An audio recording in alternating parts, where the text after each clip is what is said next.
Hello guys, ജിതിനാണ് your spiritual buddy. എനിക്ക് കുറേ നാളായിട്ട് വന്നുകൊണ്ടിരിക്കുന്ന ഒരു മെസ്സേജ് ഉണ്ട്.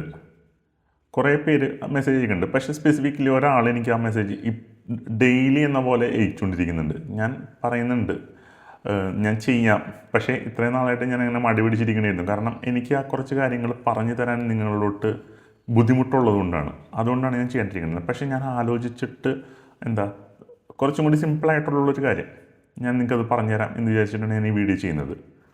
ആ ചോദ്യം എന്ന് പറയുന്നത് ഇതാണ്: ചേട്ടാ, ഞാൻ ഈ പറയണ പോലെ പ്രാർത്ഥിക്കുന്നുണ്ട് കേട്ടോ ഡെയിലി, പക്ഷേ എനിക്ക് ഒരു വൈബ് അല്ലെങ്കിൽ ഒരു ഫീലിംഗ് കിട്ടുന്നില്ല, ചുമ്മിരുന്ന് പോകുന്നു എന്ന് മാത്രമേ ഉള്ളൂ. എന്തുകൊണ്ടാണ് ചേട്ടാ എനിക്ക് ആ വൈബ് കിട്ടാത്തത്? ഒന്ന് പറഞ്ഞു തരാമോ എന്ന് വെച്ചു. ഞാൻ പറഞ്ഞിട്ടുണ്ട്, എൻ്റെ ഉപാസന അല്ലെങ്കിൽ സാധനാക്രമങ്ങൾ എനിക്ക് നിങ്ങൾക്ക് പറഞ്ഞുതരാൻ പറ്റില്ല. എന്തുകൊണ്ടാണെന്ന് ഞാൻ ഡീറ്റെയിൽഡായിട്ട് 2 വീഡിയോസ് എൻ്റെ യൂട്യൂബ് ചാനലിൽ ചെയ്തിട്ടുണ്ട്. ആ വീഡിയോസ് കാണുക. പക്ഷേ എനിക്ക് നിങ്ങൾക്ക് പറഞ്ഞു തരാൻ പറ്റുന്ന ഒരു കാര്യമുണ്ട്: പ്രാർത്ഥനാക്രമം. അതിനകത്ത് ഈ പറയുന്ന പോലെ ഞാൻ നിങ്ങൾക്ക് മന്ത്രങ്ങളോ കാര്യങ്ങളോ ഒന്നും പറഞ്ഞു തരുന്നില്ല. പക്ഷേ എങ്ങനെ പ്രാർത്ഥിക്കാം എന്ന് ഞാൻ നിങ്ങൾക്ക് വേണമെങ്കിൽ പറഞ്ഞുതരാം. അതിന് കുറച്ച് കാര്യങ്ങൾ നമുക്ക് കണ്ടെത്തേണ്ടതുണ്ട്, കുറച്ച് കാര്യങ്ങൾ നമുക്ക് മാറ്റിവെക്കേണ്ടതുണ്ട്. മാറ്റിവെക്കേണ്ട കാര്യം ആദ്യം ഞാൻ പറഞ്ഞുതരാം. മാറ്റിവെക്കേണ്ടതെന്ന് പറഞ്ഞിട്ടുണ്ടെങ്കിൽ നിങ്ങളുടെ ദിവസത്തിലെ 24 മണിക്കൂറിൽ ഒരു 30 മിനിറ്റെങ്കിലും നിങ്ങൾക്ക് മാറ്റിവെക്കാൻ സാധിക്കണം. എങ്കിൽ മാത്രമേ ഈ പറയുന്ന കാര്യം നമുക്ക് കിട്ടുള്ളൂ. ഈ പറയുന്ന വൈബോ അല്ലെങ്കിൽ ഫീലിങ്സോ നിങ്ങൾക്ക് കിട്ടുള്ളൂ. പിന്നെ രണ്ടാമത്തെ കാര്യം എന്ന് പറയുന്നത്, അതായത് മാറ്റിവെക്കേണ്ട കാര്യങ്ങൾ, ഇനി മാറ്റം വരുത്തേണ്ട കുറച്ച് കാര്യങ്ങളുണ്ട്. അതായത് മാറ്റം വരുത്തേണ്ട കാര്യം എന്ന് പറഞ്ഞാൽ, ഒന്നാമത്തെ കാര്യം എന്ന് പറയുന്നത്, നിങ്ങൾ ഒരു ഫിക്സഡ് സമയം നിങ്ങളിപ്പോൾ കണ്ടെത്തുക. അതായത് ഇപ്പോൾ ഞാൻ സജസ്റ്റ് ചെയ്യുന്ന സമയം എന്ന് പറയുന്നത് രാവിലെയാണ്, അതിരാവിലെയാണ്.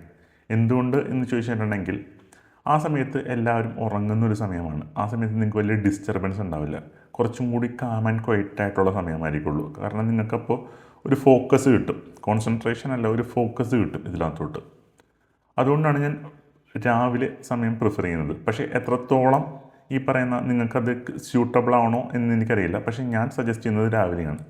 പിന്നെ ശ്രദ്ധിക്കേണ്ട ഒരു കാര്യം, ഈ സമയത്തിന് നമ്മൾ ഇരുന്ന് ചെയ്യുന്ന ഈ പ്രാർത്ഥന ചെയ്യുന്ന സമയങ്ങളിൽ നിങ്ങൾ കംപ്ലീറ്റ്ലി ഫ്രീ ആവണം. ഇത് കഴിഞ്ഞിട്ട് ഓടാൻ നിൽക്കരുത്. അത് കഴിഞ്ഞിട്ട് ഇത് കഴിഞ്ഞിട്ട് വേണമല്ലോ എനിക്ക് പോയിട്ട് കുക്ക് ചെയ്യാൻ, ഇത് കഴിഞ്ഞിട്ട് വേണമല്ലോ എനിക്ക് പോയിട്ട് ഇത് ചെയ്യാൻ, ഇന്ന് എന്ത് കറി വെക്കണം, അല്ലെങ്കിൽ എനിക്ക് ഇന്ന് എന്തൊക്കെയാണ് ചെയ്യേണ്ടത്, ഇതൊന്നും പാടില്ല. കംപ്ലീറ്റ്ലി നമ്മൾ ഫ്രീ ആയിട്ടുള്ള നമ്മുടെ മൈൻഡും കൂടി ഫ്രീ ആവുന്നൊരു സമയം കൂടി നിങ്ങൾ കണ്ടെത്താൻ ശ്രമിക്കുക. മൂന്നാമത്തെ കാര്യം, നിങ്ങൾ എവിടെയാണോ പ്രാർത്ഥിക്കാനിരിക്കുന്നത്, അതായത് ചിലപ്പോൾ ഫ്ലാറ്റാവും, ചിലപ്പോൾ വീട്ടിലാവും, ചിലപ്പോൾ റൂമുകളിലാവും. കാരണം പലരും ഒറ്റയ്ക്ക് താമസിക്കുന്ന റൂമുകളിൽ ഒറ്റയ്ക്ക് താമസിക്കുന്നവരുണ്ട്, ചിലർ ഷെയർഡ് അക്കോമഡേഷനിലൊക്കെ താമസിക്കുന്നവരുണ്ട്. അവർക്കൊക്കെ ചെയ്യേണ്ട കുറച്ച് കാര്യം എന്ന് പറയുന്നത്, നിങ്ങൾ എവിടെയാണോ താമസിക്കുന്ന സ്ഥലം അത് നീറ്റ് ആൻഡ് ക്ലീൻ ആയിട്ട് ഇടാൻ ശ്രമിക്കുക. എന്തുകൊണ്ടാണെന്ന് വെച്ചിട്ടുണ്ടെങ്കിൽ, നമ്മൾ നീറ്റ് ആൻഡ് ക്ലീൻ ആയിട്ടുള്ളൊരു സ്പേസിലോട്ട് മാത്രമേ ഈ പറയുന്ന ഒരു ഡിവൈൻ എനർജി അല്ലെങ്കിൽ ആ ഒരു വൈബ് നമുക്ക് കിട്ടുള്ളൂ. നമ്മളെ മെസ്സി അലങ്കോലമായിട്ട് ഇടണമെങ്കിൽ നമ്മളും അലങ്കോലമായി പോകും, നമ്മുടെ ആ ഒരു വൈബും അലങ്കോലമായി പോകും. അതുകൊണ്ടാണ് നമ്മൾ പ്രാർത്ഥിക്കാൻ ഇരിക്കുന്ന സ്ഥലം, ആ സ്ഥലം നമ്മുടെ വീടും, ചുരുക്കി പറഞ്ഞാൽ നമ്മുടെ വീടും ഇതെല്ലാം പ്രോപ്പറായിട്ട് ക്ലീൻ ചെയ്യുക. ഈ പറയുന്ന കാര്യങ്ങളൊക്കെ ഓർഡർ ചെയ്ത് വെക്കാൻ പറ്റുമെങ്കിൽ ഓർഡർ ചെയ്ത് വെക്കുക. കുറച്ച് ADHD ഒക്കെ ഉണ്ടെങ്കിൽ നല്ലതായിരിക്കുള്ളൂ എന്ന് ഞാൻ പറയുള്ളൂ. എൻ്റെ വൈഫ് എന്നെ എപ്പോഴും കുറ്റം പറയുന്ന കാര്യമാണ്, ഭയങ്കര അടക്കം ചിട്ടയാണെന്ന്. കാരണം അടക്കം ചിട്ട ഉണ്ടെങ്കിൽ മാത്രമേ ഈ പറയുന്ന ദിവ്യചൈതന്യം നമ്മളിലോട്ട് വരുള്ളൂ എന്നാണ് ഞാൻ പഠിച്ചിരിക്കുന്നത്. പലരും ഈ വീഡിയോ കേൾക്കുന്നവർക്ക് ചിലപ്പോൾ ഇത് തമാശയൊക്കെ ആയിട്ട് തോന്നാം, പക്ഷേ എനിക്ക് തോന്നിയ ഒരു കാര്യമാണല്ലോ അതെനിക്ക് വർക്ക് ചെയ്യുന്നുണ്ട്. അതുകൊണ്ടാണ് ഞാൻ കുറച്ചും കൂടി നീറ്റ് ആൻഡ് ക്ലീൻ ആയിട്ട് എൻ്റെ സ്പേസ് കാര്യങ്ങളൊക്കെ അറേഞ്ച് ചെയ്യാൻ നോക്കുക. പിന്നെ 3, നമ്മളെ തന്നെ നമ്മളൊന്ന് ശുദ്ധിയാക്കുക. കാരണം അനാവശ്യമായിട്ട് ഈ പറയുന്ന പോലെ നമ്മൾ കീറിപ്പറഞ്ഞ ഡ്രസ്സുകളോ കാര്യങ്ങളോ ഒന്നും ഇടാണ്ടിരിക്കാൻ നോക്കുക. പരമാവധി ഈ പ്രാർത്ഥന ചെയ്യാൻ പോകുന്ന സമയത്ത് കോട്ടൺ ഡ്രസ്സുകൾ ഇടാൻ ശ്രമിക്കുക. പോളിസ്റ്റേഴ്സ് പരമാവധി അവോയ്ഡ് ചെയ്യുക. എത്രത്തോളം ഫ്രീ ആയിട്ടുള്ള ഡ്രസ്സ് ഇടാൻ പറ്റുമോ അത്രത്തോളം നല്ലത്. പിന്നെ വേണ്ട ഒരു കാര്യം എന്ന് പറയുന്നത്, നമ്മൾ ഇരിക്കുന്നത് ചിലപ്പോൾ പത്മാസനത്തിലാവാം, അല്ലെങ്കിൽ സുഖാസനത്തിലാവാം, അല്ലെങ്കിൽ വജ്രാസനത്തിലാവാം. ഈ പറയുന്ന ആസനങ്ങളൊക്കെ നിങ്ങൾ പോയിട്ട് ഗൂഗിളിൽ സെർച്ച് ചെയ്താൽ മതി, നിങ്ങൾക്ക് കിട്ടും. കാരണം എനിക്കത് കാണിച്ചു തരാൻ പറ്റുന്നൊരു സാഹചര്യത്തിലല്ല ഞാൻ, അതുകൊണ്ടാണ് ഞാൻ നിങ്ങൾക്ക് കാണിച്ചു തരാത്തത് ഈ പറയുന്ന ആസനാസം എന്താണെന്ന്. ആ ഒരു ആസനത്തിൽ ഇരിക്കാൻ നോക്കുക. എവിടെ ഇരിക്കണം എന്ന് പറയുന്നത് പരമാവധി നിലത്തിരിക്കാൻ ശ്രമിക്കുക. ഇനി ചിലർക്ക് നിലത്തിരിക്കാൻ പറ്റിയില്ലെങ്കിൽ എന്ത് ചെയ്യാന്ന് വെച്ചിട്ടുണ്ടെങ്കിൽ ഒരിക്കലും പ്ലാസ്റ്റിക്കിൻ്റെ പായ യൂസ് ചെയ്യരുത്. ഈ പറയുന്ന എന്താ പണ്ടൊക്കെ നമ്മൾ റേഷൻ കടയിൽ പോയി കഴിഞ്ഞാൽ ചാക്ക് കിട്ടുമായിരുന്നു, നല്ല ജൂട്ടിൻ്റെ ചാക്ക് കിട്ടുമായിരുന്നു. ആ ചാക്ക് കിട്ടുമെങ്കിൽ അതാണ് ഏറ്റവും ബെറ്റർ. അല്ലെങ്കിൽ പുൽപ്പായകൾ, നല്ല പുൽപ്പായ, ഒറിജിനൽ പുൽപ്പായ കിട്ടുമെങ്കിൽ ഒറിജിനൽ പുൽപ്പായ മേടിച്ചിട്ട് അതിനകത്തോട്ട് ഇരിക്കാൻ ശ്രമിക്കുക. എന്നിട്ട് നിങ്ങൾക്ക് ഏതൊരു ആസനമാണോ സ്യൂട്ടബിൾ ആയിട്ടുള്ള ഒരു ആസനം, ആ ആസനത്തിലിരുന്നിട്ട് നിങ്ങൾക്കറിയാവുന്ന മന്ത്രാസ് ഉണ്ടാവും, അല്ലെങ്കിൽ അറിയാവുന്ന കുറേ മന്ത്രങ്ങളുണ്ടല്ലോ. അതായത് എക്സാമ്പിൾ പറയുന്നുണ്ടെങ്കിൽ ഇപ്പോൾ അമ്മേ നാരായണ ദേവി നാരായണ, അല്ലെങ്കിൽ ഈ പറയുന്നത് ഓം നമ ശിവായ, ഇതൊക്കെ ചൊല്ലാൻ പറ്റുന്ന മന്ത്രങ്ങൾ, നിങ്ങൾക്കറിയാവുന്ന നിങ്ങളുടെ ഇഷ്ടദേവൻ്റെ മന്ത്രങ്ങൾ ഒരു കണ്ണുകൾ അടയ്ക്കുമ്പോൾ എപ്പോഴും ശ്രദ്ധിക്കേണ്ട ഒരു കാര്യം എന്ന് പറയുന്നത്, കണ്ണുകൾ നമ്മൾ ചുമ്മാ ഇങ്ങനെ താഴത്തോട്ടല്ല ക്ലോസ് ചെയ്യേണ്ടത്, പയ്യൻ മേളിലോട്ട് ക്ലോസ് ചെയ്യണം. കാരണം മേളിലാണ് ആ ചൈതന്യം ഇരിക്കുന്നത്, അവിടേക്ക് ക്ലോസ് ചെയ്യാം. നമുക്ക് കേൾക്കാൻ പറ്റുന്ന ഒരു സ്വരത്തിൽ, നാട്ടുകാരെയോ വീട്ടുകാരെയോ കേൾപ്പിച്ച് നമ്മൾ അനാസ്വരം ഉണ്ടാക്കാൻ പറ്റാത്ത സിമ്പിളായിട്ട് ലൈറ്റായിട്ടുള്ളൊരു സൗണ്ടിൽ നമ്മൾ 108 വട്ടം ചൊല്ലുക. എറൗണ്ട് ഒരു 10 മിനിറ്റ് കഴിയുമ്പോഴേക്കും നിങ്ങളുടെ ആ ഒരു ടൈം ഫ്രെയിം കഴിയും. അത്രയൊക്കെ ഉണ്ടാവുള്ളൂ ചെറിയ മന്ത്രാസൊക്കെ ആണെങ്കിൽ. വലിയ മന്ത്രാസൊക്കെ ആകുമ്പോഴാണ് കുറേ സമയങ്ങൾ എടുക്കുന്നത്. അപ്പോൾ നിങ്ങൾക്ക് സ്യൂട്ടബിളായിട്ടുള്ള ഒരു മന്ത്ര, അതായത് നിങ്ങൾക്കറിയാവുന്നൊരു മന്ത്ര. പിന്നെ ഈ മന്ത്രം ജപിക്കുന്നതിന് മുന്നേ, അല്ലെങ്കിൽ നിങ്ങൾ ചെയ്യുന്നതിന് മുന്നേ ഒരു കാര്യം കൂടി ശ്രദ്ധിക്കേണ്ടതുണ്ട്. നമ്മൾ എന്ത് കാര്യം ചെയ്യണതിന് മുന്നേ, സ്പിരിച്വലി ചെയ്യണതിന് മുന്നേ, ഹിന്ദുസ് ആണെങ്കിൽ എസ്പെഷ്യലി ഗണപതിനെ സ്മരിക്കേണ്ടതുണ്ട്. കാരണം ഗണപതിക്ക് ഇമ്പോർട്ടൻ്റ് ആയിട്ടുള്ളൊരു റോളുണ്ട്. കാരണം ഗണപതിയുടെ വേറൊരു പേരെന്ന് പറഞ്ഞാൽ വിഘ്നേശ്വരൻ എന്നാണ്. വിഘ്നങ്ങളെ നീക്കം ചെയ്യുന്ന ആളാണ് വിഘ്നേശ്വരൻ. അപ്പോൾ വിഘ്നേശ്വരൻ സ്മരിക്കേണ്ടതുണ്ട്. ഇപ്പം ഞാൻ ചെയ്യുമ്പോഴും എൻ്റെ കാര്യങ്ങൾ ചെയ്യുന്ന സമയത്ത് ഞാൻ വിഘ്നേശ്വരനെ സ്മരിച്ചിട്ടേ കാര്യങ്ങൾ ചെയ്യാറുള്ളൂ. കാരണം അമ്പലങ്ങളിൽ പോയാൽ പോലും അവിടെ ആദ്യം ചെയ്യുന്ന പരിപാടി എന്ന് പറയുന്നത് ഗണപതി ഹവനമാണ്. അത് കഴിഞ്ഞിട്ട് മാത്രമേ ബാക്കിയുള്ള പൂജകളും കാര്യങ്ങളൊക്കെ നടത്തുള്ളൂ. കാരണം അത്രയ്ക്കും സിഗ്നിഫിക്കൻ്റ് ആയിട്ടുള്ളൊരു കാര്യമുണ്ട്. അതിനുശേഷം ഒബ്വിയസ്ലി നിങ്ങൾ മറക്കാൻ പാടില്ലാത്ത കുറച്ച് പേരുണ്ട്. അതായത് നിങ്ങളുടെ കുലദേവതനെ ഒരിക്കലും മറക്കരുത്. അവരെ മറന്നിട്ട് നിങ്ങൾ ഈ പറയുന്ന ഇഷ്ടദേവനെയോ ഇഷ്ടദേവിനെയോ പിടിച്ചിട്ട് യാതൊരു കാര്യമില്ല. കാരണം അവർ കടാക്ഷിച്ചാൽ മാത്രമേ ഈ പറയുന്ന നിങ്ങളുടെ ഇഷ്ടദേവനോ ഇഷ്ടദേവിയോ കടാക്ഷിക്കുള്ളൂ. അപ്പോൾ ചോദിക്കാവുന്നൊരു ചോദ്യമുണ്ട്, എനിക്കങ്ങനെ ഇഷ്ടദേവനോ ഇഷ്ടദേവിയോ ഇല്ല, എന്ത് ചെയ്യും? നിങ്ങളുടെ കുലദേവതനെ തന്നെ നിങ്ങൾ സ്മരിക്കാൻ നോക്കുക, ബെറ്റർ അതായിരിക്കുള്ളൂ. കാരണം അവർ ഈ പറയണ പോലെ നിങ്ങൾക്ക് സ്മരിച്ച് നിങ്ങളിലോട്ട് ആ പവർ വന്നു തുടങ്ങി കഴിഞ്ഞിട്ടുണ്ടെങ്കിൽ പിന്നെ നിങ്ങളെ തടയാൻ വേറെ ആരും ഉണ്ടാവില്ല എന്നേ ഞാൻ പറയുള്ളൂ. അത്രയ്ക്കും പവറാണ് കുലദേവത എന്നും പറഞ്ഞ് ഞാൻ ഈ പറയുന്ന പോലെ ദേവീദേവന്മാരുടെ ദല്ലാളൊന്നുമല്ല. നിങ്ങൾക്ക് ആരെയാണോ ഇഷ്ടം നിങ്ങൾക്ക് അവരെ സജസ്റ്റ് ചെയ്യാം. ഞാൻ ഒരു ദൈവത്തിനെയും ഈ സ്പെസിഫിക് ആയിട്ടുള്ള ദൈവത്തിനെയും പ്രാർത്ഥിക്കണം എന്ന് ഞാൻ പറയുന്നില്ല.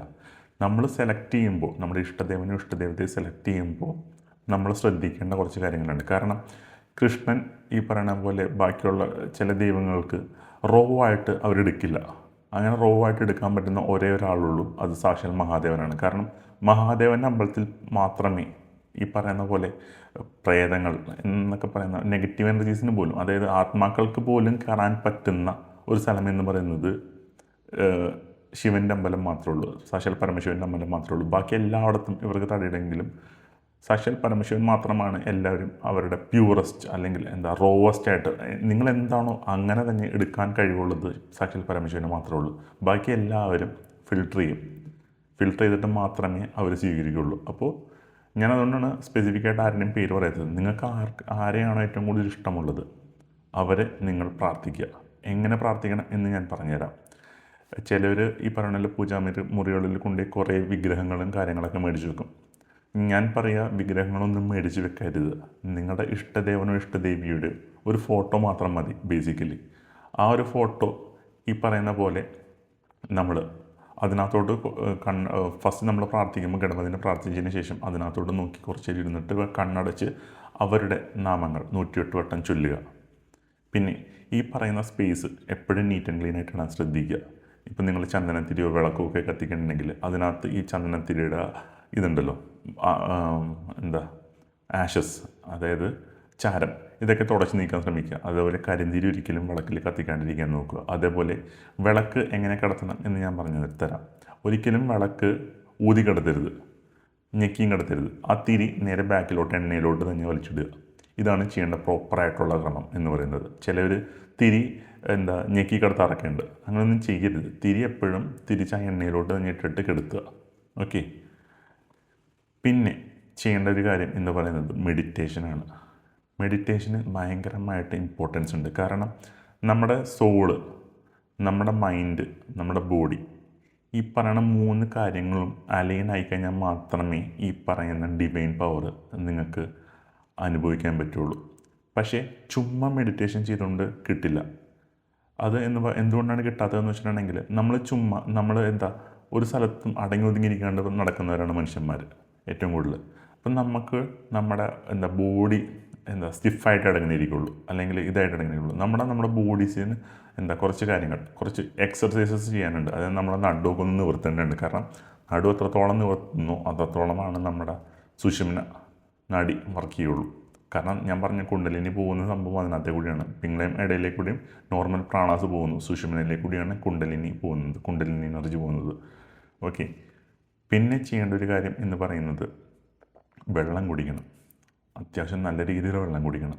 3 ലിറ്ററിന് മുകളിലെങ്കിലും വെള്ളം കുടിക്കാൻ ശ്രമിക്കുക ഈ പറയുന്ന കാര്യം ചെയ്യുന്ന സമയങ്ങളിലൊക്കെ. പിന്നെ കൺസിസ്റ്റൻ്റ് ആവുക, ദിവസവും ചെയ്യാൻ ശ്രമിക്കുക. ഈ പറയുന്ന 30 മിനിറ്റ് 24 മണിക്കൂറിൽ 30 മിനിറ്റ് നിങ്ങൾ കണ്ടെത്തുക എങ്ങനെ പോയാലും. എന്നാൽ മാത്രമേ നിങ്ങൾക്ക് ആ ഒരു വൈബ് കിട്ടിത്തുടങ്ങുള്ളൂ. എന്നും പറഞ്ഞ് ഒരു ദിവസം 2 ദിവസം 3 ദിവസം ചെയ്ത് കഴിഞ്ഞാൽ കിട്ടുന്നൊന്നുമല്ല, സമയമെടുക്കും. കാരണം നിങ്ങളുടെ ഉള്ളിൽ നിങ്ങൾക്ക് പോലും വേണ്ടാത്ത കുറേ കാര്യങ്ങളുണ്ട്, അതൊക്കെ നീങ്ങണം. നിങ്ങളുടെ അഹന്ത അല്ലെങ്കിൽ ഈഗോ തീർന്നു കഴിഞ്ഞാൽ മാത്രമേ ആ ഒരു വൈബ് നിങ്ങളോട് കിട്ടിത്തുടങ്ങുള്ളൂ. പിന്നെ നിങ്ങളാവാൻ ശ്രമിക്കുക. ഓക്കെ. അതായത് ചിലവരുണ്ട് ഈ പറയുന്ന പോലെ 21 ദിവസം പച്ചക്കറിയും കഴിച്ച് കിടക്കും. അത് കഴിഞ്ഞിട്ട് 22ാമത്തെ ദിവസം പോയിട്ട് നോൺ വെജിറ്റേറിയൻ കഴിക്കും. 21 ദിവസം അവർ പറയും 21 ദിവസം ഞാൻ പ്യുവർ വെജിറ്റേറിയൻ, നല്ല സെറ്റപ്പായിരുന്നു.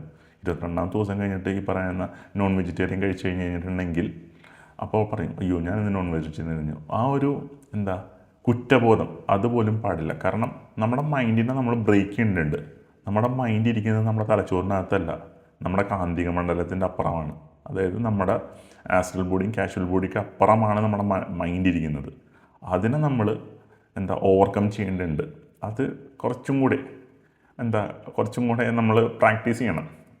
ഈ പറയുന്ന പോലെ ഈ നമുക്ക് മാനിഫെസ്റ്റേഷൻസൊക്കെ വരാത്തതിൻ്റെ റീസൺസും ഇത് തന്നെയാണ്. നമ്മുടെ മൈൻഡ്, നമ്മുടെ നെർവസ് സിസ്റ്റം സമ്മതിക്കുന്നില്ല. കാരണം നമ്മൾ സമ്മതിക്കുന്നില്ല അതിനെ മാറ്റാൻ വേണ്ടി. ഇതിനെ നമ്മൾ ബ്രേക്ക് ചെയ്യണം. എന്നാൽ മാത്രമേ ഈ പറയുന്ന ആ വൈബോ ഫീലിങ്ങോ നിങ്ങളോട് കിട്ടുള്ളൂ. സംശയങ്ങളുണ്ടാവും എന്നെനിക്ക് ഉറപ്പായിട്ടും അറിയാം. എന്തെങ്കിലും സംശയം ഉണ്ടെങ്കിൽ നിങ്ങൾ കമൻറ്റ് ചെയ്യുക, അല്ലെങ്കിൽ എനിക്ക് പേഴ്സണൽ മെസ്സേജസ് അയയ്ക്കുക. ഫ്രീ ആവുന്ന രീതിയിൽ ഞാൻ നിങ്ങൾക്ക് ഇതിനെപ്പറ്റി കൂടുതലായിട്ട് പറഞ്ഞുതരാം. ഇതിൻ്റെ അടുത്തൊരു വീഡിയോ ചെയ്യണമെങ്കിലും കമൻ്റ് ഇടുക, ഞാൻ ചെയ്യാം. ഇത്രയും കാര്യങ്ങൾ ചെയ്യാൻ നോക്കുക, എങ്കിൽ നിങ്ങൾക്ക് ആ ഒരു ഫീലിംഗ് കിട്ടും എന്നേ ഞാൻ പറയുന്നുള്ളൂ. ഉറപ്പ് പറയുന്നില്ല. കാരണം നിങ്ങളുടെ മനസ്സും നിങ്ങളുടെ തോട്ട്സും അതിനകത്ത് ഇമ്പോർട്ടൻ്റ് ആയിട്ടുള്ള കുറച്ച് കാര്യങ്ങളുണ്ട്. പിന്നെ എങ്ങനെ നല്ല രീതിയിൽ മെഡിറ്റേഷൻ ചെയ്യാം എന്നുള്ളൊരു വീഡിയോ ഞാൻ ചെയ്യാം. ഓക്കെ. കാരണം അത് ചക്രാസൊക്കെ റിലേറ്റഡ് ആയിട്ടുള്ളൊരു വീഡിയോസാണ്, കുറച്ചും കൂടി ലെങ്തി ആയിട്ടുള്ള വീഡിയോസാണ്. ഞാനത് ചെയ്യാം. അപ്പോൾ അടുത്ത വീഡിയോ കാണാം ഗൈസ്. ബൈ.